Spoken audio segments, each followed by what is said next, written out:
August 19th. I know. I know all. I have just read the following in the Revue des Mondes Scientifiques. A curious piece of news comes to us from Rio de Janeiro. Madness. An epidemic of madness which may be compared to that contagious period which attacked the people of Europe in the Middle Ages, is at the moment raging in the province of São Paulo. The frightened inhabitants are leaving their houses, deserting their villages, abandoning their land, saying that they are pursued, possessed, governed like human cattle by invisible, though tangible beings, a species of vampire which feed on their life while they are asleep, and who, besides, drink water and milk without appearing to touch any other nourishment.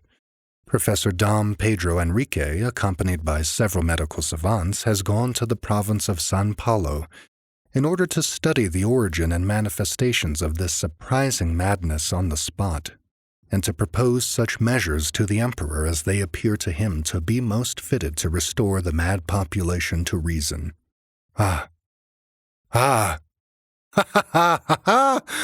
I remember now that fine Brazilian three-master which passed in front of my window as it was going up the Seine on the 8th last May.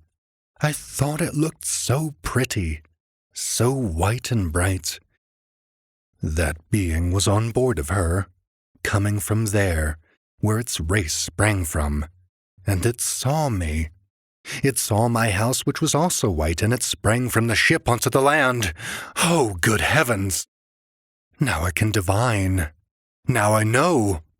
The reign of man is over, and he has come. He whom disquieted priests exorcised, whom sorcerers evoked on dark nights, without yet seeing him appear, to whom the presentiments of the transient masters of the world lent all the monstrous or graceful forms of gnomes, spirits, genii, fairies, and familiar spirits, after the coarse conceptions of primitive fear. More clear-sighted men foresaw it more clearly. Mesmer divined him, and 10 years ago physicians accurately discovered the nature of his power, even before he exercised it himself.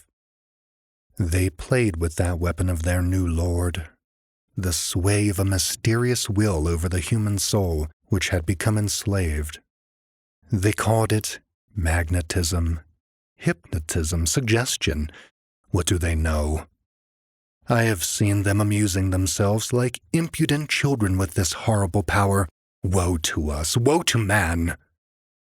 He has come.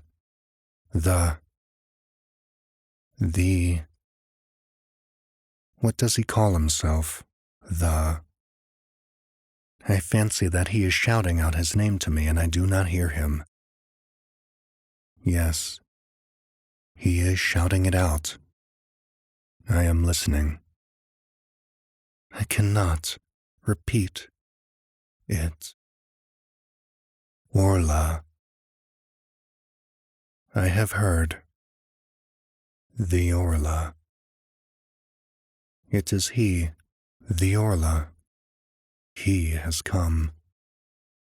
The vulture has eaten the pigeon. The wolf has eaten the lamb. The lion has devoured the buffalo with sharp horns. Man has killed the lion with an arrow, with a sword, with gunpowder. But the Horla will make of man what we have made of the horse and of the ox, his chattel, his slave, and his food, by the mere power of his will. Woe to us! But nevertheless, the animal sometimes revolts and kills the man who has subjugated it. I should also like, I shall be able to, but I must know him, touch him, see him. Learned men say that beasts' eyes, as they differ from ours, do not distinguish like ours do. And my eye cannot distinguish this newcomer who is oppressing me. Why? Oh, now I remember the words of the monk at Mont Saint-Michel. Can we see the 100,000th part of what exists? Look here, there is the wind, which is the strongest force in nature, which knocks down men and blows down buildings, uproots trees, raises the sea into mountains of water, destroys cliffs and casts great ships onto the breakers. The wind which kills, which whistles, which sighs, which roars. Have you ever seen it? And can you see it? It exists for all that, however.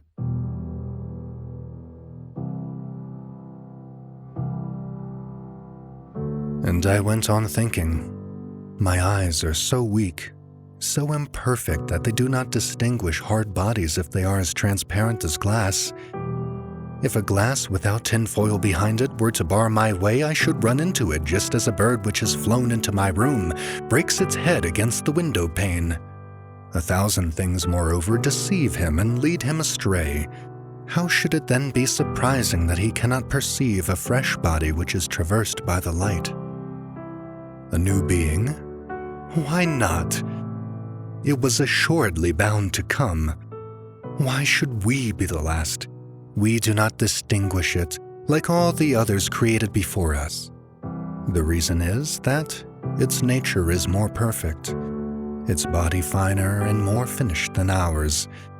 That ours is so weak, so awkwardly conceived, encumbered with organs that are always tired, always on the strain like locks that are too complicated, which lives like a plant and like a beast, nourishing itself with difficulty on air, herbs and flesh.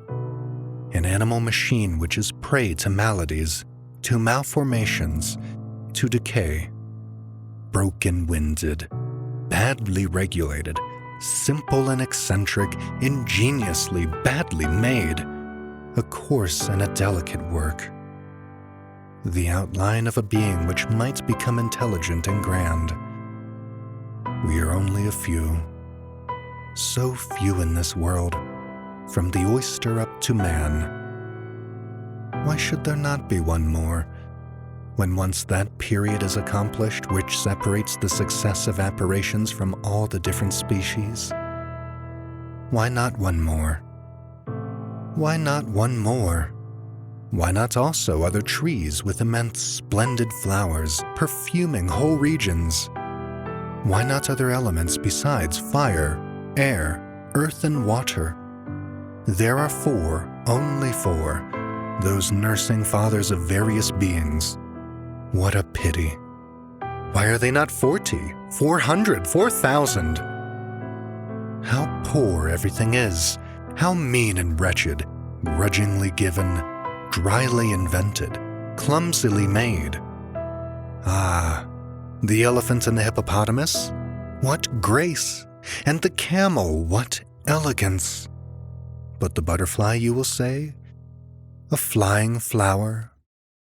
I dream of one that should be as large as 100 worlds, with wings whose shape, beauty, colors, and motion I cannot even express. But I see it. It flutters from star to star, refreshing and perfuming them with the light and harmonious breath of its flight. And the people up there look at it as it passes in an ecstasy of delight. What is the matter with me? Is it he, the Horla, who haunts me, and who makes me think of these foolish things? He is within me. He is becoming my soul. I shall kill him. August 19th. I shall kill him. I have seen him. Yesterday I sat down at my table and pretended to write very assiduously. I knew quite well that he would come prowling around me, quite close to me, so close that I might perhaps be able to touch him, to seize him. And then I should have the strength of desperation. I should have my hands, my knees, my chest, my forehead, my teeth to strangle him, to crush him, to bite him, to tear him to pieces. And I watched for him with all my overexcited organs.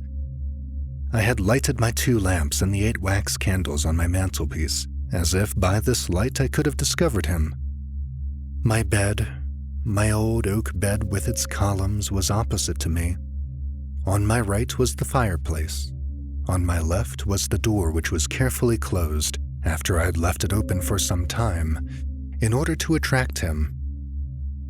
Behind me was a very high wardrobe with a looking glass in it, which served me to make my toilet every day, and in which I was in the habit of looking at myself from head to foot every time I passed it.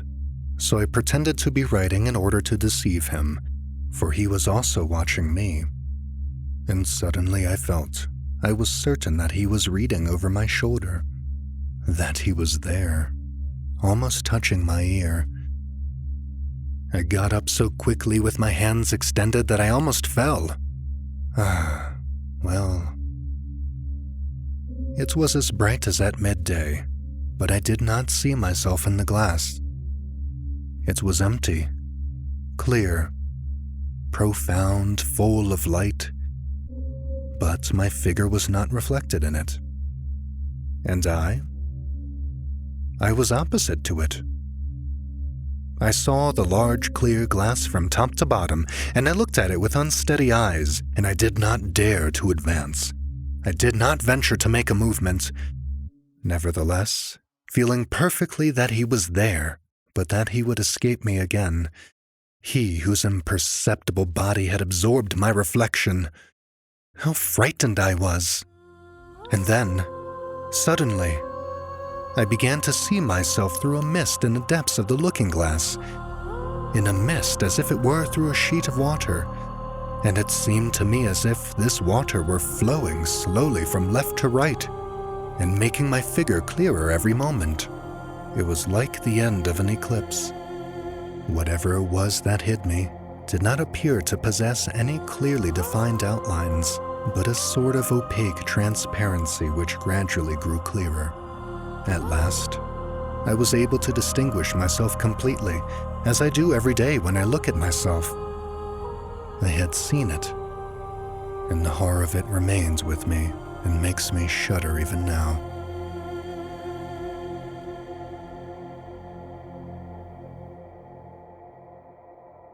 August 20th. How could I kill it, as I could not get a hold of it? Poison? But it would see me mix it with the water. And then, would our poisons even have any effect on its impalpable body? No. No doubt about the matter. Then, August 21st. I sent for a blacksmith from Rhone and ordered iron shutters of him for my room, such as some private hotels in Paris have on the ground floor, for fear of thieves. And he is going to make me a similar door as well. I've made myself out as a coward, but I do not care about that. September 10th. Rhone, Hotel Continental. It is done. It is done. But is he dead? My mind is thoroughly upset by what I have seen.